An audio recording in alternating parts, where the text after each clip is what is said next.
Here we are with Minitab Project 2, and the first thing we'll want to do is click on this Minitab Project 2 starter file. And when we do that, a project file should open with all of our data already populated inside of there. If that doesn't happen, we can always open a blank Minitab file and copy and paste this plain data into there. So we would just highlight all of this, Control-C, and then paste it right into this cell if we weren't able to open the starter file.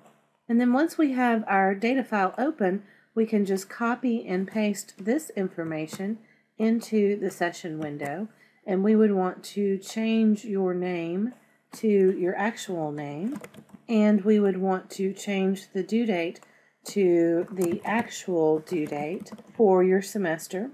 And then we just follow the directions, and the directions are highlighted in various colors, the very important directions. So we want to press Stat and go to Regression and do Fitted Line Plot. And then we will want to put highway miles per gallon as the response variable and city miles per gallon as the predictor variable, and then we want to make sure that our type of regression model is linear, and we click OK. And then we need to answer a question about this regression equation, so we copy that and we paste that question into our session window, and then we answer that question. And then the next step, we want to save our graph, so we click on the graph, we do File, and then Save Graph As, and we're going to save this as Scatterplot City Highway. And then we want to answer question 2, so we're going to highlight question 2, Control-C, put it in our session window, Control-V, and then we will actually change the question to answer what the question is asking. And then the next thing, we will want to compute the correlation, and it tells us exactly how to do that. We do Stat and then Basic Statistics, and then we select Correlation, and then we click on the Variables box and we double click both C1 and C2 and select OK, and that will give us our correlation value, and we will use that value to answer question 3, which we copy and paste with highlighting Control-C and Control-V. And so that ends the first part, and then part 2 only actually deals with the city miles per gallon. So we're only really dealing with this first column, C1, in part 2 of the project. The first thing we want to do is graph a histogram, and we want the histogram with it, and click OK. And then we want C1 only, and we'll click Labels, and we'll add our name as the footnote, OK and OK, and that should give us a graph. And then we'll do File, Save Graph As, and we'll save it as histogram city miles per gallon. And then we will answer question 4. Highlight question 4, Control-C, get in your session window, Control-V, and then you would go back and edit question 4 to answer what is being asked. And then we have a need to know whether our data is really normal or not. We're not sure, so we should construct a normal probability plot, and there are instructions here for the normal probability plot. So graph and then probability plot, and then we select the single picture and OK. We want again just C1, and we want labels, our name, OK, OK, and then File, Save Graph As, Norm Prob Plot City miles per gallon, and save. And then we can answer question 5. And then the next thing that we want to do is calculate the Z-scores for the city miles per gallon, and we want to prepare a place to put those Z-scores, because we'll have a Z-score value for every single city miles per gallon value. So we need a whole column for our Z-scores, so we label column 3 as Z city miles per gallon. And then to have Minitab compute that, we will do Calc and then Standardize.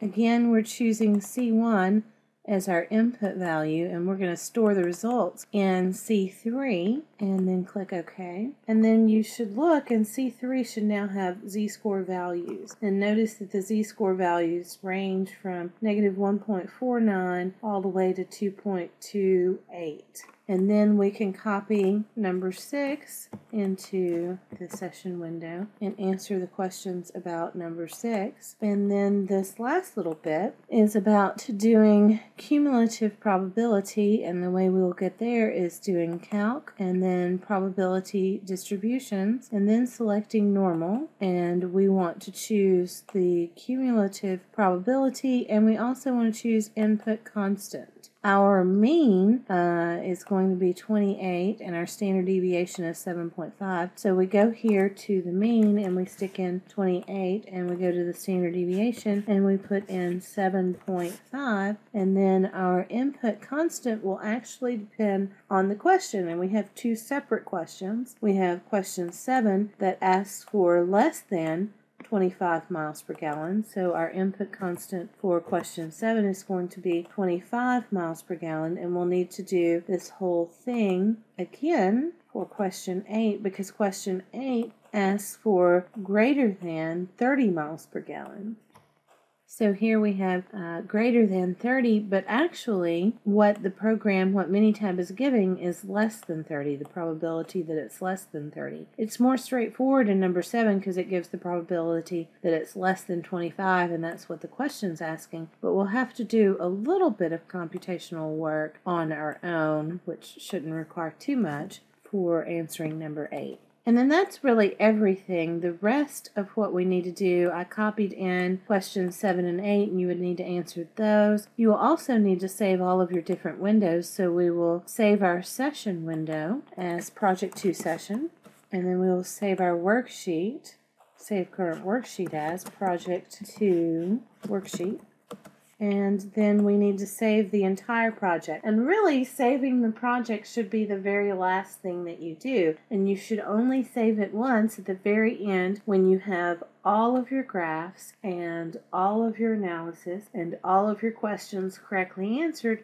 Then you're going to save. And the reason for that, the reason you don't want to save your project multiple times is because it could leave out information. So it may, certain versions of Minitab, only save what you've done since the last save. So if you save multiple times, it will not be all in one place. Also, you're going to want to save this project to a place where you know you can easily find it. I like to put things on the desktop before I load them into D2L, and so we'll call this Project 2 and it'll be right there on the desktop. And we want to make sure that we have our different plots. So what I'll be looking for when I grade are all of the different plots, and I see 1, 2, 3 different plots, which is what we're supposed to have.